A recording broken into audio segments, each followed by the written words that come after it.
I was hoping na sana bago matapos yung kanta, medyo manage mo na yung nerves mo. Parang baka naman dyan gagkaik ka.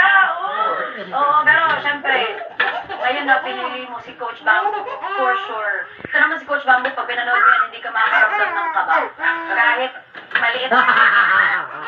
Siya yung perfect coach na magtuturo sa'yo kung paano ba niya pinamanage yung... Kinakabahan ka ba ba? No, I guess minsan. Very rare.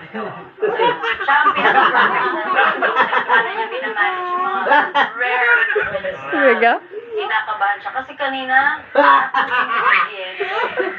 kung chef ka, lahat ng ingredients na dun eh. Alam mo na kung paano lutuin. Pero siguro, masyado ka lang kinabahan. Ay, inis na konting asin lang, sumobra sa asin. Or parang ganun. Pag in-imagine mo. So happy na umikot si Coach Bamboo. He's perfect for the kind of singer you are now. Singing for the Lord, that's where you get the joy in your heart. Kahit malungkot yung kanta,